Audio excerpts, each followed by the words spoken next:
Okay. Oh, can we have no voice? Oh, okay. Okay, thank you everyone. I hope you've had a good lunch. Now, with this session, we're going to be looking at peace and justice, and we'll hear from 5 speakers about their experiences with that, and then we'll open up for questions and comments. But one thing that I would like you to keep in mind is that we only have 1 hour for this session. So if you want more discussion time, I would like to please ask the speakers to keep it as short as possible to enable that. So our first speaker has had to step out, I believe. So Verena is not here. Is that correct? Yep. Okay.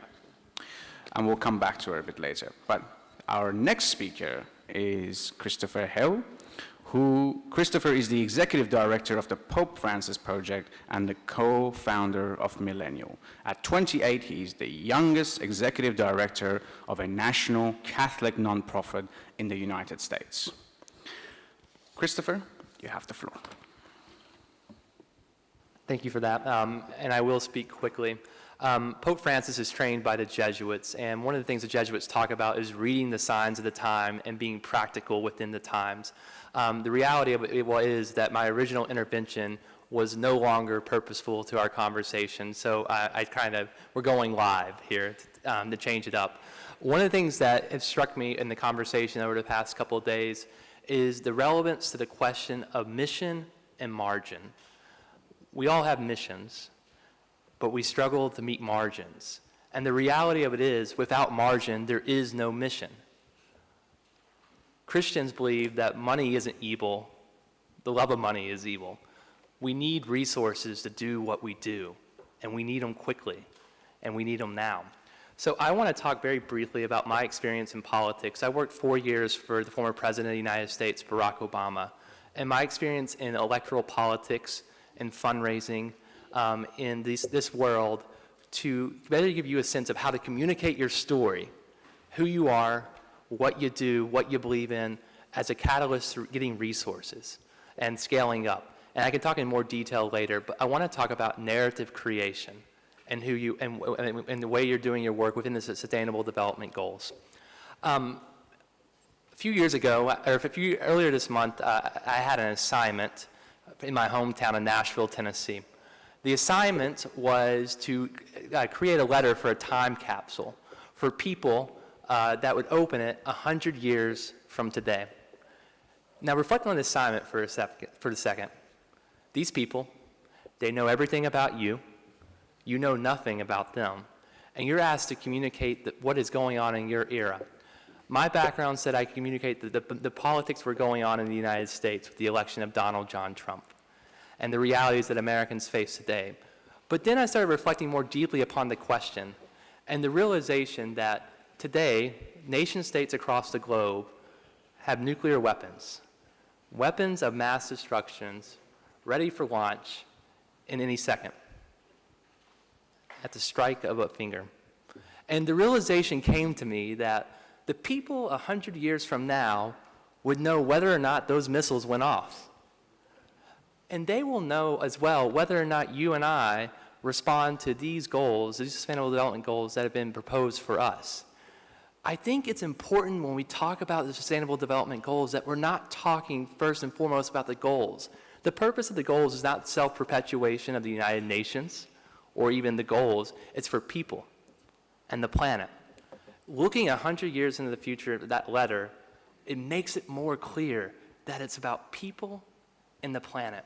So I propose quickly 3 things that I think can be helpful as we move forward to talk about who we are and what we're doing. Number 1, start from below. Pope Francis says, to whom should we go first when we spread good news? The poor, the forgotten, the outcast. Too often we talk about influencers. And the reality of it is, if the Sustainable Development Goals are going to be successful, they're going to have to be a populist movement from below, a grassroots movement. The notion that we can simply make an intellectual claim and move forward from it because we're the smartest people in the room hasn't been proven. I've seen it on the ground. I know that movements win when average men and women are involved in them. Intellectuals are a part of the story, but they aren't the carriers of the mission. The carriers of the mission are on the ground, and you and I have to remember that in our work. The second thing I'd like to say is the second reality that we must face is this question of to where do we go? Local versus global. Solidarity is an important mission, but it cannot be achieved without subsidiarity. Going to the individual, going to the reality of the individual's life. We have to have a movement that is focused on local communities, local people, and that they are the first ones in charge. And I want to kind of flesh this out for a second and why this matters in particular. We see time and again that in our current environment, we deal with the age of oxymorons, international nationalism, ideological populism. The environment is not good for the Sustainable Development Goals. We must acknowledge that. If we're going to win, and that's what I'm focused on, is winning and achieving these goals in the next 13 years, we have to win in the context of where we are and where we're planted. And we are in a age of global populism. To me, that means when you're conceiving your projects, you can't conceive it as only participation in a global initiative, but really 1,000,001 small projects that help build up the global mission. To go big, in this era, you have to go small. Small as possible. When you chase 2 rabbits, you don't catch either one. Be intensely focused. In the past 7 years, I've raised several millions of dollars for initiatives in the United States. And I've always found that donors care about, I would say, 2 things. One, are they sharing in a mission? Are they sharing in a mission that is compelling? Are they sharing in a mission that is thoughtful? And sharing in a mission that makes a difference? And the second question is, do I trust you to carry it? I have never received a check that I simply think is written for my organization. I think it's written because they trust me as an individual to be a carrier of that mission within the context of an organization. And it's really important, the ability to create a story. And the last point, we've been talking about the Greeks all week. The Greeks had 3 levels of persuasion that you learned about in your rhetoric classes at one point. Ethos, pathos, and logos. Ethos, are you a good person? Pathos, do you care about me? Logos, are you right? If we're going to achieve the Sustainable Development Goals, we need to listen to the advice of the Greeks. They always said the logos comes last. Paul VI said it this way. Men and women today are much more willing to follow witnesses rather than to listen to teachers. And they will only listen to teachers if they are witnesses first. I think you're very smart. I think we're all very smart. I think the Sustainable Development Goals are right. But to be leaders in a movement, to gather resources and to move the ball forward, we need to convince people every day of the ethos and pathos of our work, that we are upstanding and that we care. I have an image. I'm not sure if it can be shown or not. I do a lot of work on the scholarship and the leadership of Pope Francis, and I'll end with this. Pope Francis obviously is a global leader of epic proportions, and his papacy has meant a lot. He says one of the biggest threats to global development is overeducated people. Starched, overeducated people who calmly talk about the matters of the world while sipping coffee, but do not encounter the flesh of those who are suffering. Pope Francis acts in ethos and pathos. The logic of his argument is compelling because of the witness of who the man is. It's the same with donors, too. I've seen it. When you get organizations and individuals and foundations to invest in you, it's because they sense your goodness and your care and your argument's correct. We know the Sustainable Development Goals are full of logos and wisdom. We need to convince people by our ethos and our pathos. Thank you.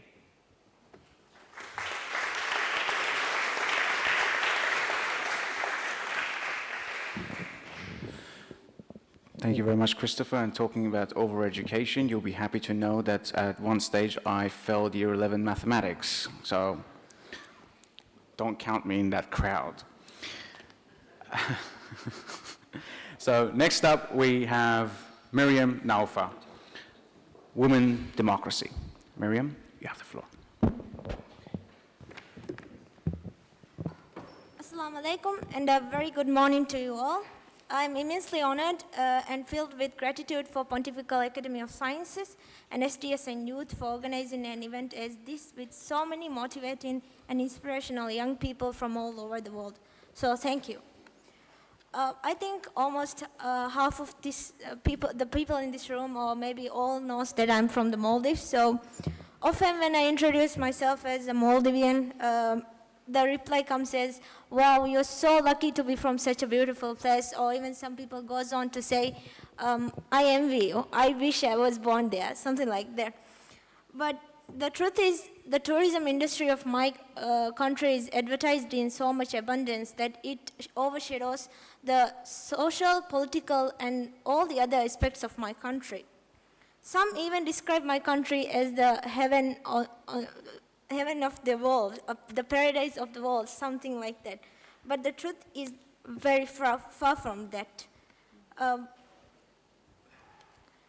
My country, the Republic of the Maldives, is a nation of small islands with limited cultivable land located in the Indian Ocean. It consists of 1,190 islands, of which less than nearly 200 islands are inhabited.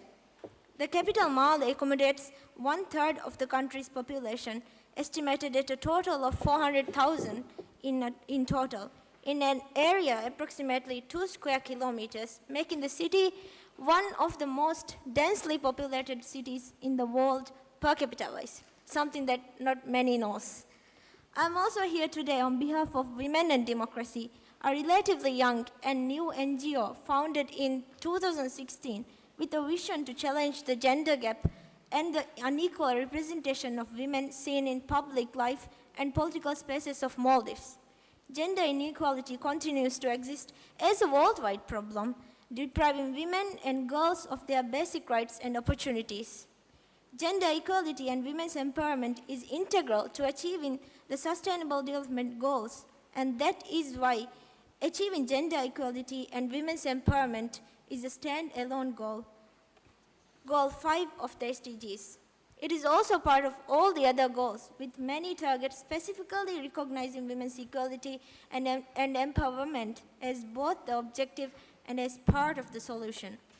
The persistent imbalance of women in positions of power in my country is a true problem.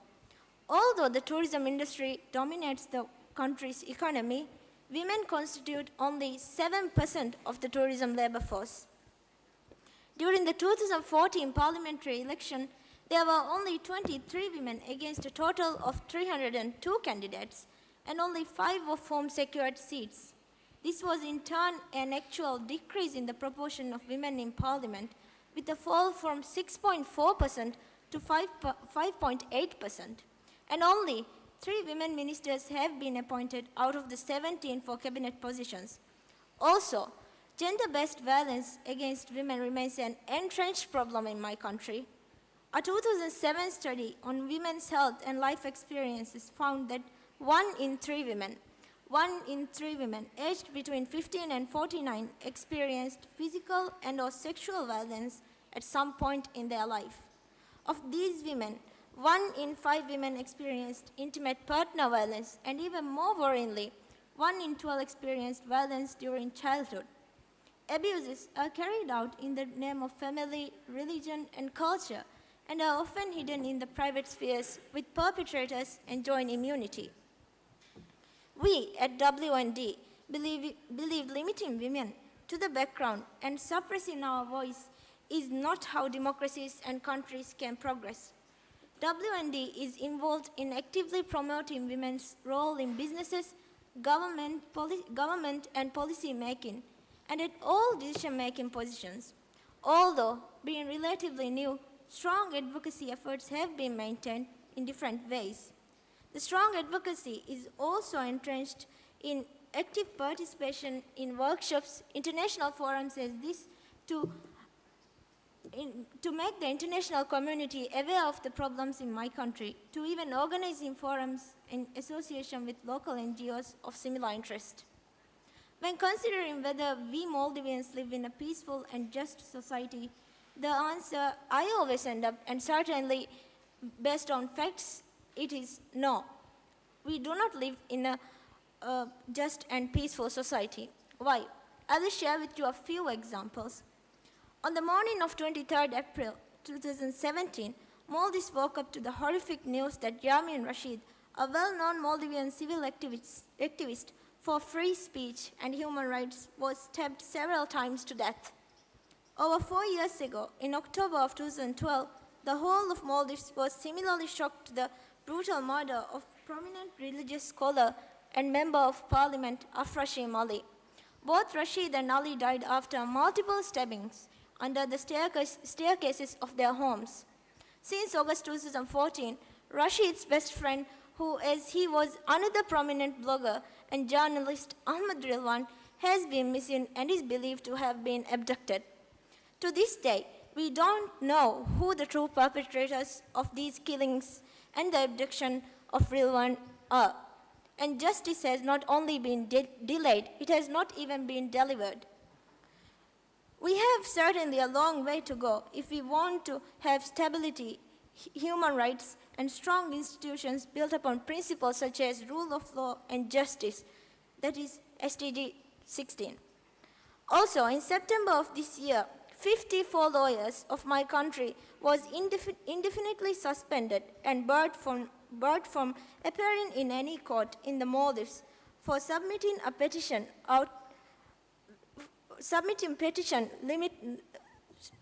limiting out serious concerns with the judiciary. Maldives has fallen short of achieving target 5.1 of SDG to end all forms of discrimination against girls everywhere, and 5.2 to eliminate all forms of violence against women. I would like to end by reflecting upon all the inspirational stories shared here yesterday and today. I believe it is fair to say we are all united in two things. Firstly, in our cries and calls for causes, be it gender equality, peace and justice, or even climate change. Two, we are all keen to solve the problems our community and the world face today. And as Dr. Betsy Perker already said, to be engines of change. As Martin Luther King Jr. once said, quote, "True peace is not the absence of war, but the presence of justice." Let us all strive even more in a time where the world does seem more divided. Let us stand united, because certainly divided we will fall. Thank you.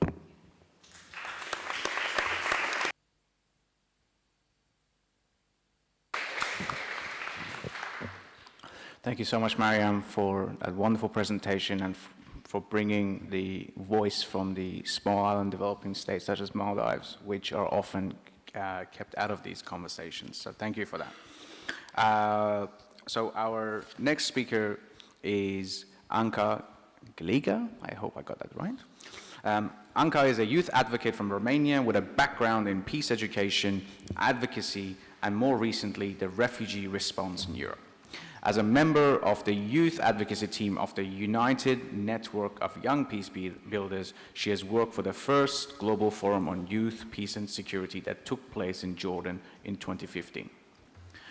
I would like to open the floor to Anca. Thank you. Hello, everyone. I will try to be as brief as possible by bringing forward some of the experience we've managed to have in the United Network of Young Peace Builders. So, as I was mentioning, I represent the United Network of Young Peace Builders, which is a network of 80 youth and peace-building organizations that work at grassroots level in 50 countries. More specifically, it's a community of young people that are deeply committed towards building peace in their societies and increasing youth participation in peace building, particularly in conflict-affected regions.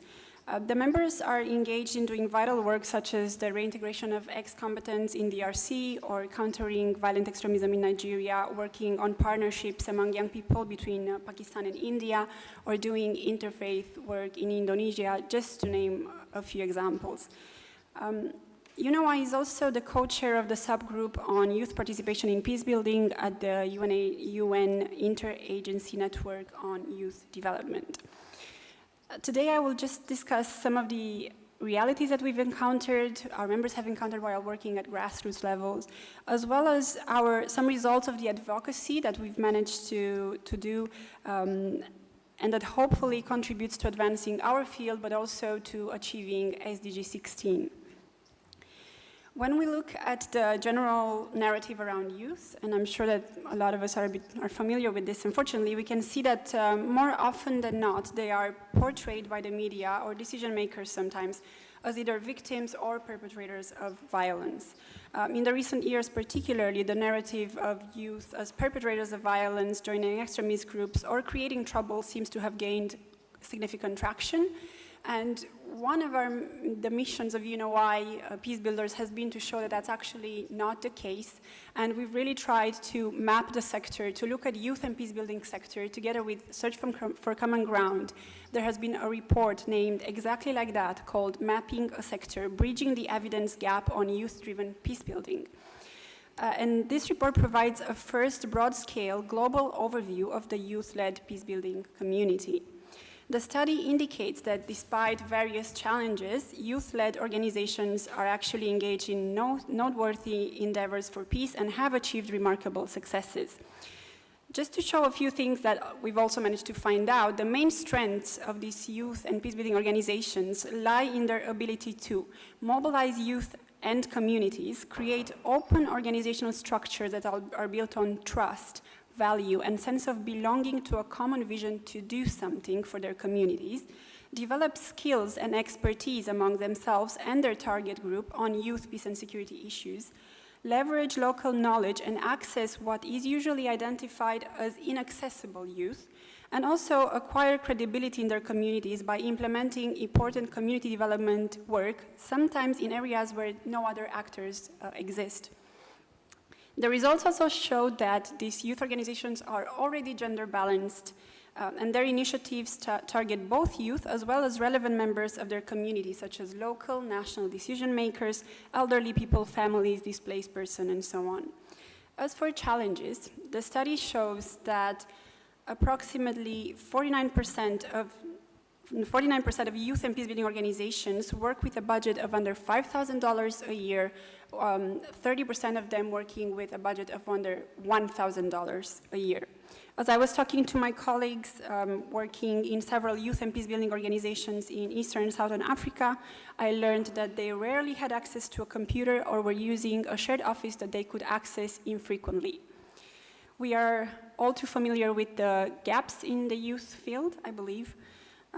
And also I want to mention some other challenges such as lack of capacity, training, difficulties in collaborating with their governments, or working in extremely fragile and dangerous situations.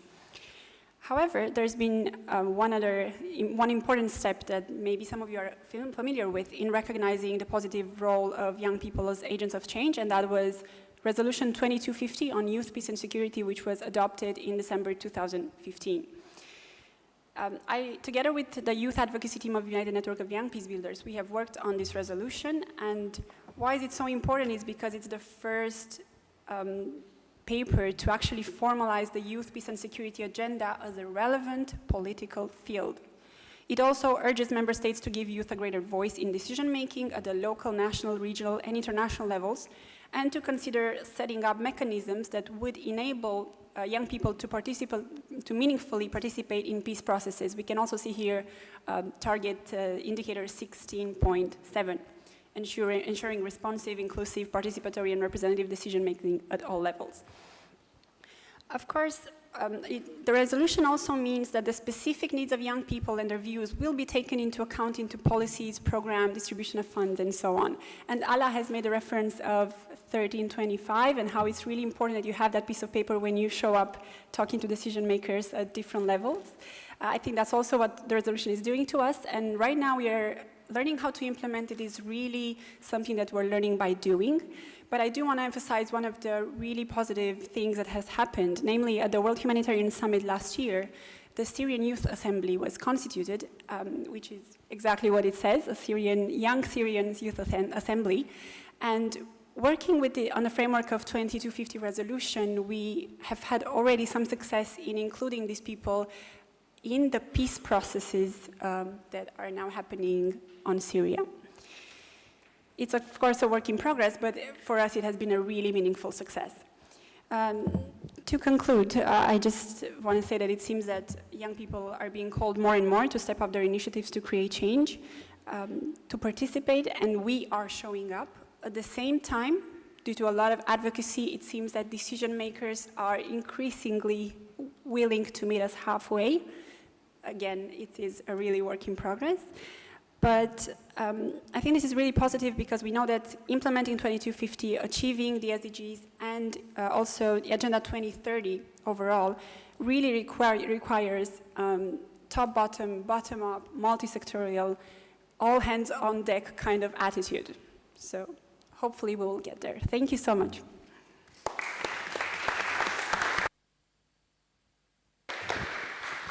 Yes, hopefully we will get there, and thank you for that, Anka. And I think United Network of Young Peace Builders, UNOY, has done a remarkable work in getting a resolution for youth, peace and security approved by the UN Security Council. That was a landmark resolution, and a lot of the credit goes to your network for doing a wonderful job. And of course, there are very important lessons to draw on from the gender, peace and security resolution as well, which Ala has referenced. So thank you for that. Now, our next speaker is Malu, and Malu, your biography is in Spanish, so I will do my best to do that justice. My Spanish is not as good as I would like to think it is, so I'll read it briefly. Actriz de formación con experiencia desde pequeña en teatro y cine, desde los 3 años y hasta la actualidad. Pertenece a la compañía infantil de teatro La Colmenita de Cuba, proyecto de integración social. Malu. Hello everyone, I'm from Cuba, so I'm going to talk to you in my native language, which is the Spanish. Thank you very much. Buenas tardes, mi nombre es Malu Tarrau, soy cubana y actriz de formación. Desde los 3 años y hasta la actualidad, pertenezco a la compañía infantil de teatro La Colmenita de Cuba, lugar en el que crecí, que siento como mi familia y al que debo lo que soy.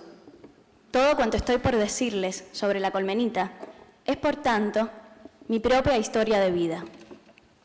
Antes de comenzar a contarles sobre La Colmenita, quisiera exponer muy brevemente que dicho proyecto se incluye en la implementación de los Objetivos de Desarrollo Sostenible en Cuba, guiados por el noble propósito de luchar por la paz y la esperanza de construir un mundo mejor, especialmente como parte del Objetivo 16, promover sociedades justas, pacíficas e inclusivas.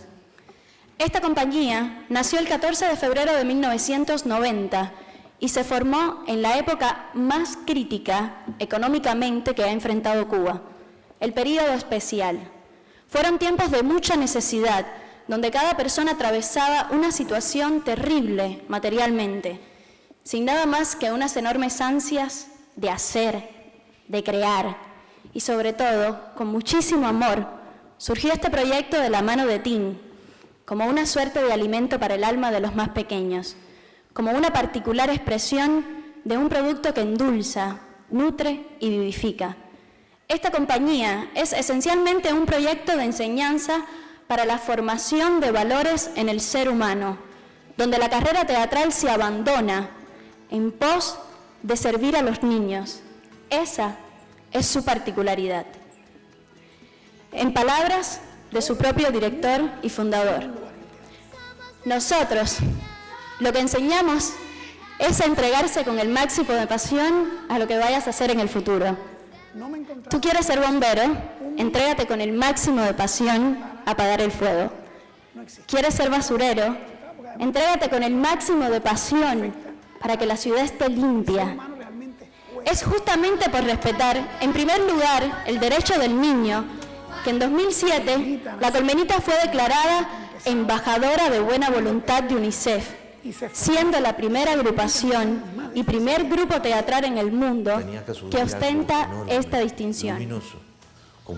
En la actualidad, la familia colmenera cuenta con talleres en los lugares más recónditos de Cuba, realizando espectáculos en las zonas más desfavorecidas del país. Asimismo, se ha impulsado la creación de varios panales en otros países para que los niños todos jueguen al teatro y aprendan a ser mejores seres humanos. Uno de esos países es Argentina, donde tuve el enorme privilegio de aportar mi granito de arena, llevando nuestro arte de estimular la diversión y la alegría. La Colmenita llega a este país en octubre de 2011, adaptada a la identidad y cultura de la nación suramericana. Y desde julio de 2014 inicia el camino para la conformación de la actual ONG. Así, el espacio creado es parte del esfuerzo de los niños, que lo ven como un ambiente lúdico y un lugar donde generan amigos, y a su vez, un proyecto de crecimiento. A través del juego, y utilizando como pretexto el teatro, la danza y la música, se busca formar apreciadores artísticos, no artistas profesionales. En Argentina, los niños, si bien la experiencia argentina replica el proyecto cubano y su espíritu, los resultados que tienen ambas colmenitas no son iguales. Hay que adecuarse a las condiciones de cada nación. En Cuba los niños son el centro de las prioridades del país, que asumen en su totalidad la responsabilidad de protegerlos y ayudarlos a crecer, teniendo el respaldo total del Estado cubano en lo referente a los derechos del niño. La labor colmenera se centra en contribuir a fomentar valores humanos, inculcados a los más pequeños desde todas las esferas de la sociedad, utilizando como pretexto la creación artística. En Argentina los niños no escapan de las desigualdades sociales y, por tanto, están expuestos constantemente a que sus derechos sean violentados. En consecuencia, la Colmenita trabaja más directamente en fomentar valores en una sociedad cada vez más carente de los mismos.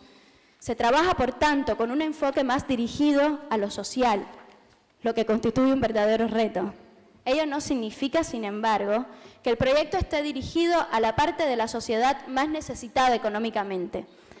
En un mundo cada vez más de adultos, donde niños ricos tienen acceso a la tecnología y al Internet en edades cada vez más tempranas, y niños pobres salen a las calles a trabajar para contribuir al sustento familiar, la Colmenita Argentina utiliza el arte para devolverles esa niñez que les ha sido arrebatada tan prematuramente. Se hace teatro para y por los niños, más allá del nivel adquisitivo que tengan, porque como diría ese gran músico cubano, Silvio Rodríguez, tener no es signo de malvado, y no tener tampoco es prueba de que acompañe la virtud. Otro pilar fundamental de la compañía es integrar a niños y adolescentes comunes y con necesidades educativas especiales al disfrute del arte, y por ende a buscar la unidad de lo diverso y alcanzar su crecimiento personal. El arte logra así integrar, incluir y no discriminar. Hacer el bien es algo espiritualmente muy elevado.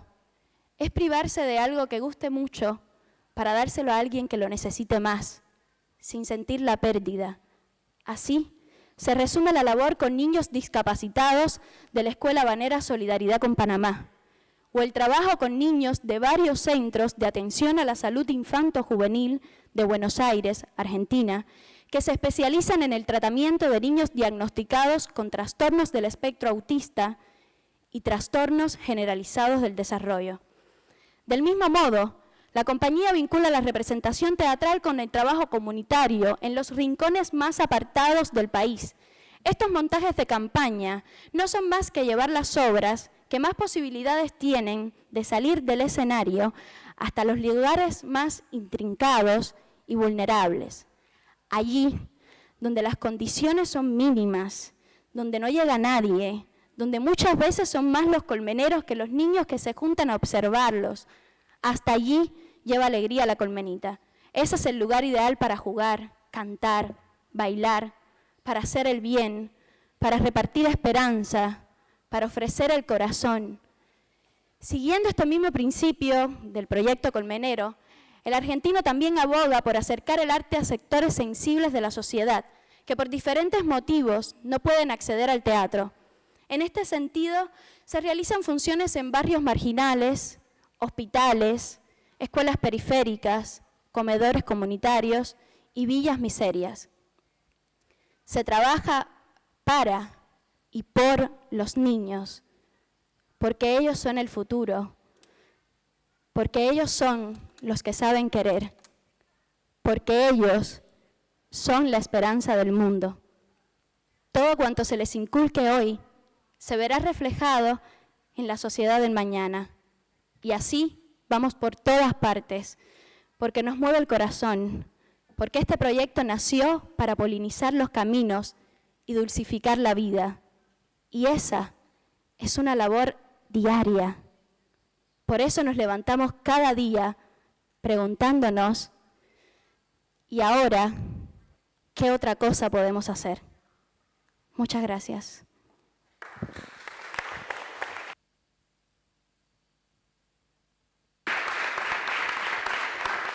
Muchas gracias, Malu, and thank you so much for sharing those stories from La Colmenita and for your passionate words. I think you've inspired a lot of us. Thank you so much. Our next speaker is Ariane Bookchat. After graduating high school, Ariane spent a year volunteering in Botswana. In Botswana, she was part of an NGO called Women Against Rape. She worked in the community to prevent gender-based violence, and additionally, she has worked with children and women who have been sexually abused. Ariane, you have the floor. Ladies and gentlemen, it is a great honor and privilege to be here today, sitting amongst such inspiring people. Thank you so much. My name is Ariane Bookchat, and I'm from Germany. For the past 12 months, I was living and working in Botswana at a human rights organization called Women Against Rape. WAR is a non-governmental organization that is working on reducing and preventing gender-based violence. The types of GBV cases that WAR sees the most are related to teenage pregnancy, rape, defilement, HIV infection, and the list goes on. We primarily supported abused women and children through guidance and counseling. We also spend a lot of the time in the community providing education through workshops and community talks. WAR is a very unique NGO in Botswana for many reasons. One of these reasons being that they run a shelter for women and children. This shelter acts as a safe house for people to go to who are experiencing some type of violence in their life. At the Office of WAR, I was also working with their school teams. The school team runs clubs called Students Against Rape. In our lessons, we were teaching the students life skills and communication skills by giving them knowledge about adolescents' sexual reproductive health and rights. The goal was to give the students all the information and knowledge they need so they could be empowered to make healthy life choices in all aspects of their life. I was mainly working on Sustainable Development Goal number 5, gender equality. In Botswana, most of the cases of GBV that we came across were children and women were the victims. It is not easy to change gender dynamics because they are deeply ingrained in any given society. At WAR, we knew that if we wanted to see equality in Botswana, then we needed to make sure that children and women know their rights and are empowered to stand up for themselves and demand they receive equal treatment. At this point, I want to talk about the differences between equality and equity. Equality is when everyone has the same rights and opportunities. It means that no person is favored over another based on race, gender, sexuality, etc. Equity is fairness in every situation. We need both equality and equity in our society because equality is not enough on its own.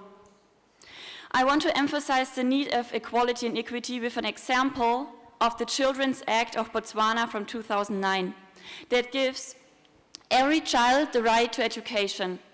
This means that in theory, every child has equal access to go to school regardless of any factors, including gender. However, let's say they were a boy and a girl. The girl eventually reaches puberty and starts menstruating.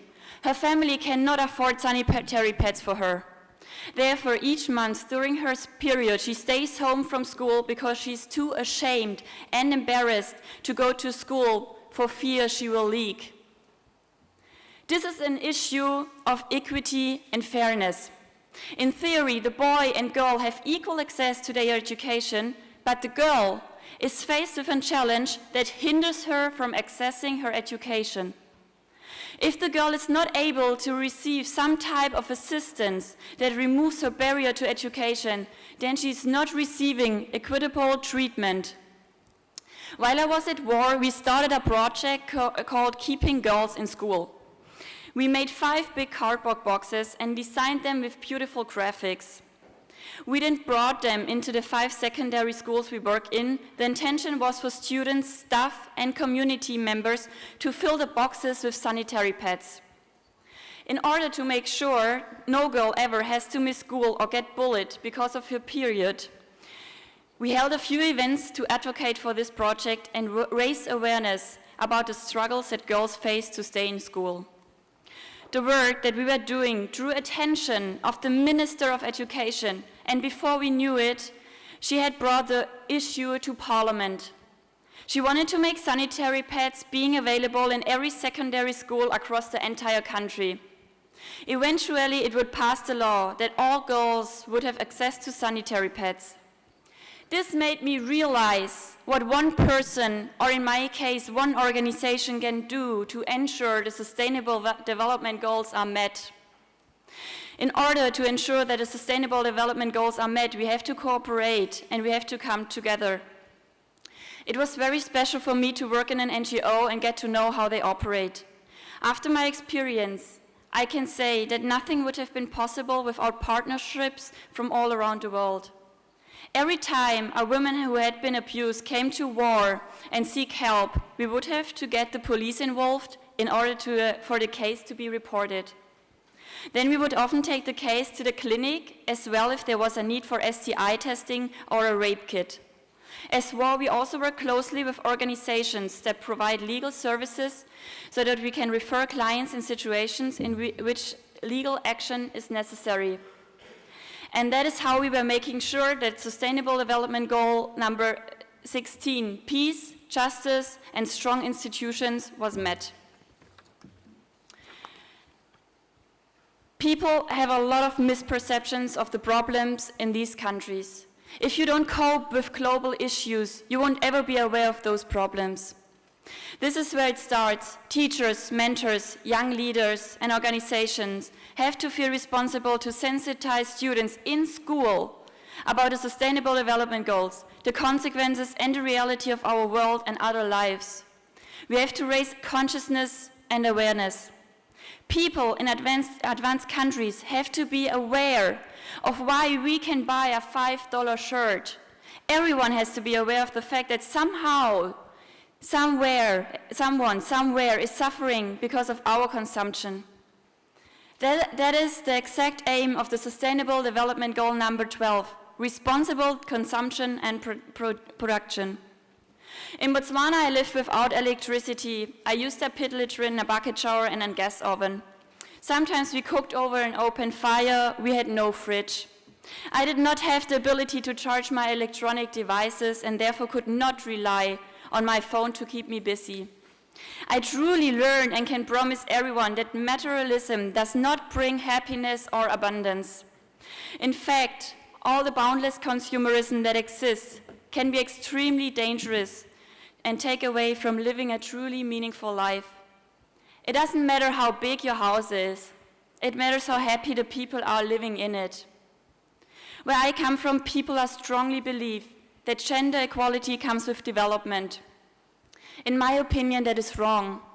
At places where men and women have the same rights and are being granted equal respect, that's where development starts. Women's rights are human rights, and where human rights exist, there's freedom and justice. And where we can find freedom and justice, there are chances and possibilities for everyone. At the end of my stay in Botswana, my colleague told me, go and tell people also on your side of the world to use their inner power in a positive way wherever they go. And never doubt that one person or a small group of people with good intention can make this world a better place. I believe he's right. Thank you.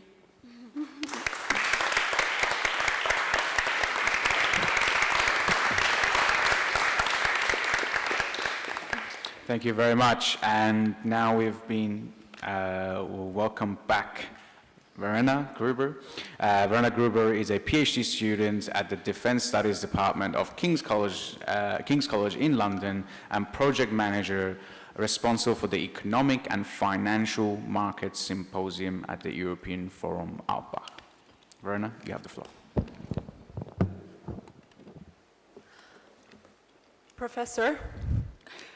Professor Sachs, I have to apologize. I hate to be the one student in the class in this class of life that is failing, but I think I'm not doing my homework. The homework you've given to us, I have to admit, I'd like to say that my dog ate my homework, but frankly, I don't have a dog. And the truth is, I wasn't able to work on the SDGs, and I wasn't able to work on poverty or on the environment or on education because I've been distracted. I have been distracted by war. So I'm not going to talk about the SDGs in here, not right now. I'm going to talk about what distracted me and what I'm studying, which is war. I'm studying war like a doctor studies cancer. I believe that we need to look at the disease to really, truly understand and find solutions. But now imagine a doctor who tries to study cancer and uses a stethoscope, where you actually might need a microscope or a blood test. Imagine somebody using X-ray, where you actually need an MRI. I believe that this is exactly what we're doing when looking at war, and particularly also when looking at post-war transitions into peace. I think it was Clayton who said that yesterday in his speech, I believe we're asking the wrong questions. I believe we're looking at the wrong things. And this is basically what my entire PhD project is about. I am like a doctor who doesn't know what I'm looking for, but I'm looking to find the right answer, and I'm looking to find a way to ask the right questions to start with. So now let me tell you about this war that I'm studying. Obviously, there are many wars in the world going on right now. Personally, there was one which ended up touching me personally. You might ask now, wait a second, you're from Austria. That is true. I work in Vienna, and for the European Forum Alpbach, which you, Professor, also appreciate so much. So yes, this is a very peaceful country. But I happened to go to the north of Iraq, in the Kurdish region of Iraq, in 2014, because I was stunned by their statehood efforts, by their governance efforts of a community which is not officially a state. Yet I don't need an Iraqi visa to go to Kurdistan, which to me was interesting, and I was intrigued, so I went there. Now it happened, by coincidence, that ISIS took over Mosul while I was there.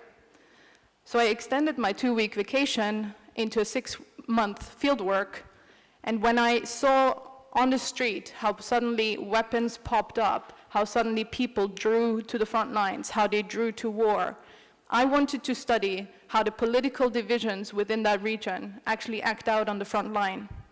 This is what then got me into my current PhD, defense studies. This is what really drives my work, and it's the case I've been focusing on since. I need to give you a little background on this. So basically, the Kurds are internationally known as the largest ethnic group, which does not have a state at the moment. As you might have noticed from international media, they have been in the news for holding the front lines against ISIS in the north of Iraq. They have also been known in the media for their female fighters on these front lines. And they have been known most recently at the 25th of September for the referendum they held on whether or not they wanted to pursue independence. Now let me be clear, there are Kurdish minorities and majorities in a lot of different countries. The biggest ones are Turkey, Syria, Iraq, and Iran. The ones I'm focusing on exclusively at the moment are the ones in Iraq, just to be clear on that. I was focusing on the Kurds in Iraq because I was fascinated with their governance project, with them being able to rule a part of the territory, to defend a part of the territory on this map that we call our world. They have been able to set up a governance system which to me was absolutely stunning and defied everything that I've learned about statehood when it comes to international law or policies and thoughts on what states actually are and what they aren't. So they intrigued me on a political level at first. But what I've been getting into after that is that within this nation that acknowledgedly to the entire world is one brotherhood, is one nation, is one Kurdish nation, this fraternity, this brotherhood, is very divided politically. They're divided on political issues that separate them so far as to have different administrations, different militias, and different ideas about even the future right now. So what I was asking myself is, particularly when it comes to war and fighting war, since it was the time of fighting ISIS when I was there, what I wanted to know is how can the militias that are currently fighting side by side against ISIS be actually sustainably integrated into one military force, which they have been trying and struggling to do for years, just to give you an idea. And just to give you an idea why this topic puzzles me so much. In 1991, they got more or less officially independent from the north of from the rest of Iraq due to a no-fly zone that the UN established in that area because of the huge bombardment from the Saddam regime in that area. Since then, they have basically been ruling themselves. In 1992, they held an internationally acknowledged democratic election. They established a government based on a 50-50 sharing agreement. And this 50-50 situation, this is where they decided they wanted to merge their different institutions in an equitable way, in an equal way, 50-50. They did that with the military forces.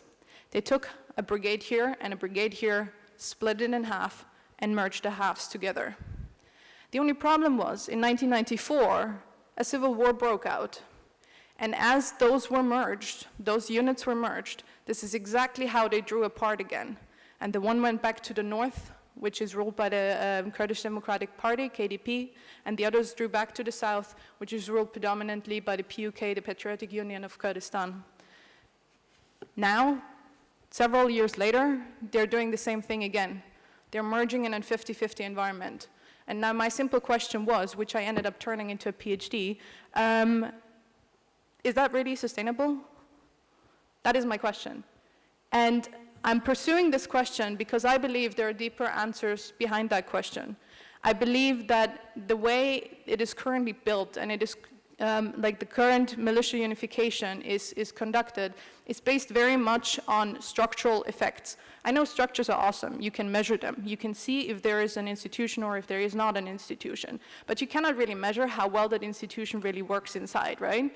There are things which are not really measurable. Hence, they don't get a lot of funding. Hence, they're not really, pursued because they're hard to really quantify. But I believe that those intangibles are more relevant towards a sustainable unification of formerly hostile militias, of formerly hostile people within a nation than anything else. And I believe that we are not looking deeply enough in them, and this is basically what I'm pursuing.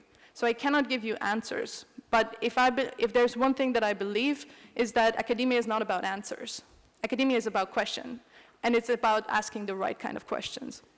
So I'm looking for questions, to be very honest. So if anybody has some, please approach me afterwards. So to come back to this event right here, right now, I'm talking to you in a way, I've heard so many great projects here, and they're all practical and they're on the ground. My quest is an academic one. My quest is a theoretical one. And now you can, for very good reasons, ask if this is really something we need. But I would claim, yes, it is. Because I believe the way we look at a project, the way we understand a problem, will help us develop projects that actually have an immediate impact, that actually can do something. I do not believe in a copy-paste solution of taking a democratic system of any country in the world and pasting it somewhere else. I don't believe this works, and I'm looking for what could actually work on the ground.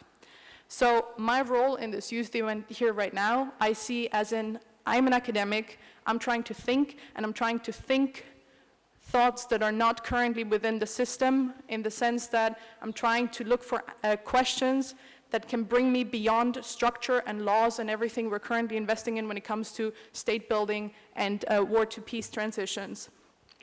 What I'm trying to understand is how we can overcome rifts in our society. But war is a really depressing topic, and since my time is running to an end, I would like to end on a happy note. I like to try this stretch. So while I haven't actually done my homework, I have been made aware about the SDGs in this room over the last day. And I have done some research. Actually, it turns out that my thought project really fits in well with the SDG number 16. It fits in well with 16 number 1 to reduce violence, 16 number 1.2, particularly related to conflict-related deaths, 16.3, conflict resolution mechanisms, 16.6, effective, accountable, transparent institutions, 16.7, responsive, inclusive, participatory institutions. So I think, I have not done my homework yet, but as I understood, we still have another 13 years to go on this project. So thank you for inviting me to this conference. Thank you for making me aware. And if I can do anything, I'll promise that I'll dedicate the next years to actually bringing my project closer to the SDGs. Thank you very much.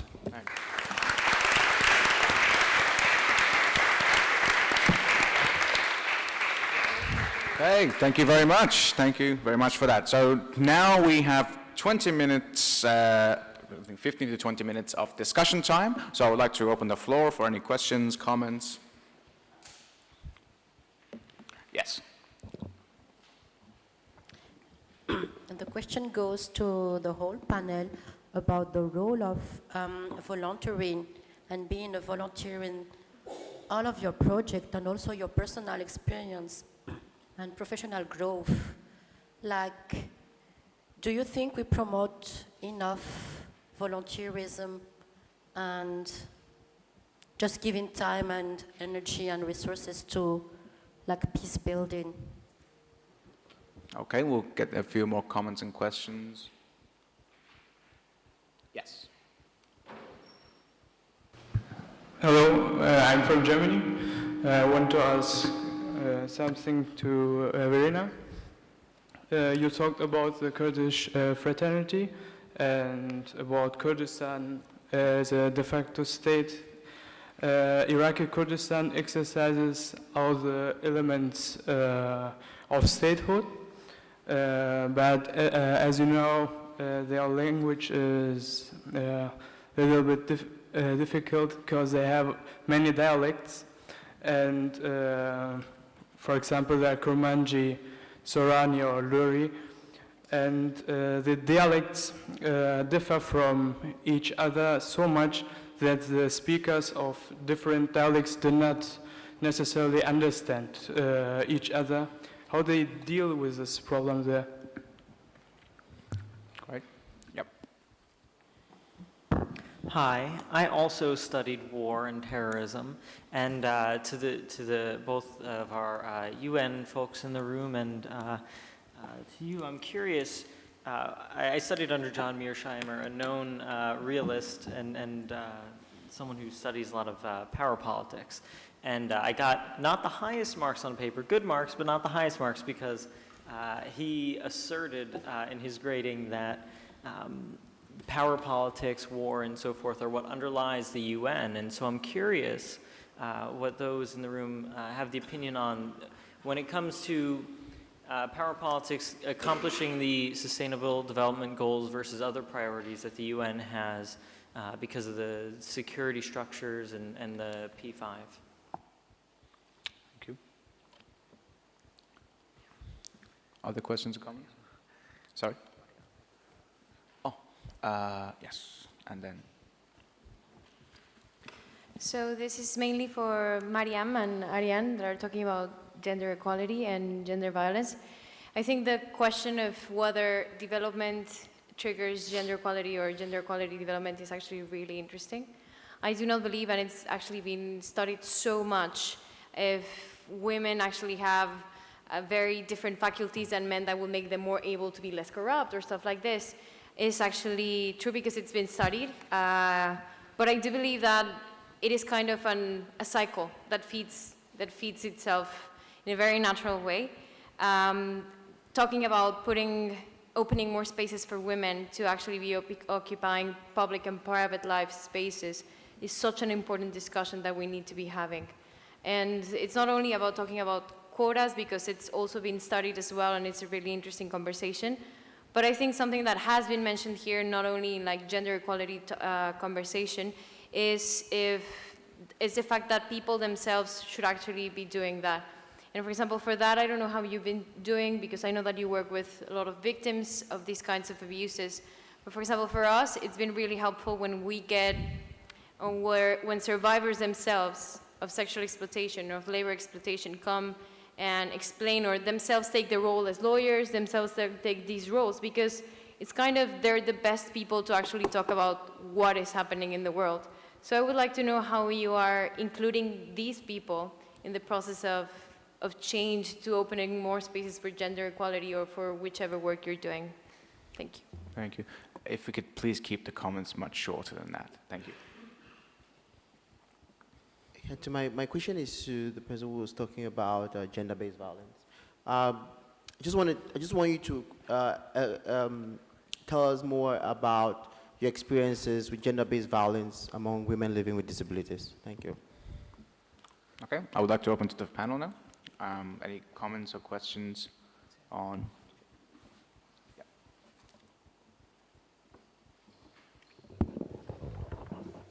I wanted to address these two questions. First, Verena, thank you very much, and I'm glad you looked at the SDGs, because this is not incidental or ancillary, it's core. And SDG 16 is for peaceful, inclusive societies for a reason. And indeed, as you noted, indicators include conflict-related deaths per 100,000 population. And there's a tremendous intention to focus on preservation of peace and ending of war as a core part of this agenda. So this is not incidental. It's also a core aim of Secretary General Guterres to link the two sides of the house of the UN chambers, the economic and social side and the security side. These are in different structures right now.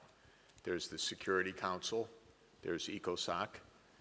ECOSOC is, in a way, together with something called the High-Level Political Forum, the political home of the Sustainable Development Goals. The issues of war and peace are based at the UN Security Council. It's an artificial separation, and Secretary General Guterres has been emphasizing this on every occasion. When he became Secretary General early on 24th of January this year, he gave a speech, "We need a global response that addresses the root causes of conflict and integrates peace, sustainable development, and human rights in a holistic way from conception to execution."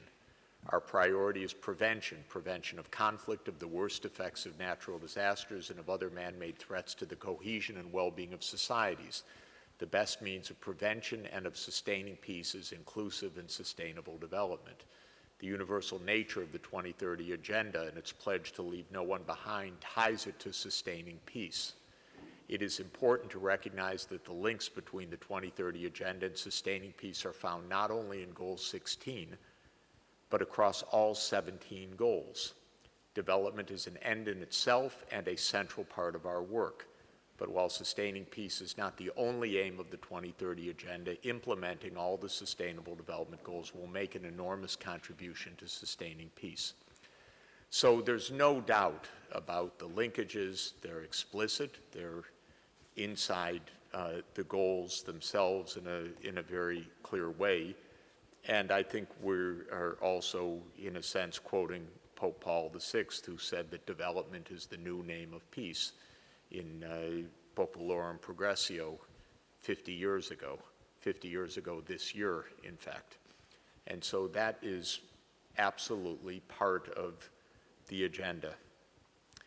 I would urge you to add 2 more pieces to your list, which I'm sure are there. But the inherent complexity of ethnicity and statehood is not a simple matter. The claim that every ethnic group should be a state or that every state should be of an ethnic group is as much a source of conflict as not. And so one would not want to in any way oversimplify that. And the right to self-determination, so-called, that was to end all war in the Versailles Treaty, some have claimed ended all peace. So first, I would not say that there's an easy answer to that question at all. Is Catalonia a state? Is Kurdistan a state? Who has the claims? What are the prerogatives, especially since no place is really ethnically homogeneous to begin with? And claims of ethnic homogeneity have led as much to ethnic cleansing as to peace. The second thing that I think is really important to say about the conflict in Iraq, ISIS, and the conflict in Syria and so forth, to go back to John Mearsheimer, is that the United States caused a lot of the violence of the last generation. And it was the war in Iraq, it was CIA operations in Afghanistan, it was CIA operations in Syria, and elsewhere, big power, not local, big powers that created a lot of the turmoil that opened up the door to mass violence. And this is, the Anglo-American world has been at it for 200 years. It's important to appreciate, of course, how much turmoil has come from the outside interventions in these regions. I know you know these things, but I think it's just important to say these are not local conflicts by and large. They are a mix of local and regional and global, and the global actors have made a mess of this region for 100 years now in a very unhappy way. So I'm really happy that you said what you did at the end. Everybody, please read Agenda 2030. Please do that homework. Please read the goals and the targets and the indicators. You will find your interests there. And by emphasizing that these are global objectives and that you're part of global objectives, you find a home and you promote what you want. This is empowering for you to place what we're all interested in a context in which the world has said we want this, doesn't know how to achieve it, but we want it. And so that's why I think it's really very valuable to note that. So when you started saying, I don't do the SDGs, of course you do the SDGs. And I'm not surprised that you do, given your interests. But of course you're doing them, and you're promoting them too. you very much. We've got a couple of more minutes for any more comments, questions. Khalid? On the topic of war and peace, I just wanted to know what the UN is doing at the moment in terms of the Rohingya crisis. Are you able to hear me? Sorry. Yeah. Okay. Yeah. In terms of the Rohingya crisis that's going on right now, we're seeing one of the worst examples of ethnic cleansing going on at the moment. One of the worst examples of what is close to being a genocide. Hundreds of thousands of people being displaced out of their own homeland. Do we need any more evidence to show that this is something that's really, really important right now? And what steps can we do as youth campaigners to bring this message? And in an era of fake news, what can we do to show that this thing is really happening and people are losing their lives over something that should not be the case? Thank you for that. Anyone wishes to answer that question? 2 minutes. If you want, either as a group or individually, to make a statement about the Rohingya, I would suggest that you or we subscribe to the initiative of Muhammad Yunus, who has called on the UN Security Council and the world leaders repeatedly, together with Nobel laureates, peace laureates, and many others, to be far more decisive in this issue. And Professor Yunus is doing a very important work of civil society, and since he's a Nobel Peace Prize laureate, calling on his fellow Nobel Peace Prize laureate, who is failing in this right now, to step up. So this is something practical that we could do in terms of voice, at least. Great, thank you. So I think that brings the session to a close, unless we have one final comment from anyone from the panel. Yes, briefly. Thank you, Anja, for your question about being a volunteer and the role of being a volunteer. I think for myself it was the best decision I could ever have done. You get a global understanding, global responsibility. If you are able to see different cultures, different traditions, you get open-minded. And that's also, I think it's connected with the crisis of values. I came back home and it was like really, because I saw something, I came back home and all the problems I faced, they were not there anymore. So that's like, I don't know how to say it, all that values I gained, I miss them in my environment here. Yeah, and to Johannes, about GBV, I think, just to make it short, I experienced that women, in cases where they got affected by GBV, they are not aware that they are in a GBV case, so they don't know, a woman who got abused don't know that it's wrong that her husband is violating her. She thinks it's normal that the husband is coming back home at night and is forcing her to have sex. So it's a lot of awareness, education, and also parenting.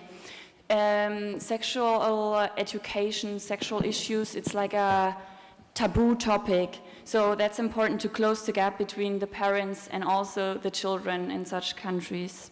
And also about financial independence, like economical violence. They are not aware that they are financial depending on their husband. It's also a Western society problem, I would say. And yeah, it's just about awareness. Thank you. Briefly, thank you. About the question whether gender equality brings development, I'll say there's no doubt there. It will enable a country to reach to its full potential. So of course, there's no doubt there. If we can bring the microphone closer a bit, thank you. Okay. About the question whether development triggers gender equality, usually yes, but for example, in my country, back in like centuries ago, there were queens as leaders in my country, but now if women can't even campaign as presidents because it's controversial, and there are some disagreements in Islam about that. So I wouldn't say just development will bring gender equality, but it has a lot of aspects like religion, customs, and about the question about involving lawyers and stakeholders. Women in Democracy is currently involved in that. We are going to launch a one-year project to compile an action agenda for progress on gender equality, involving all the stakeholders in Maldives, including all the politicians from all the parties. Thank you. Thank you very much. So we'll bring this session to a close, and we'll have, please everyone be back here by 3:15 so that we can start the next session and we have some discussion time as well. So thank you very much, and it's been wonderful. Please give our panel one last round of applause.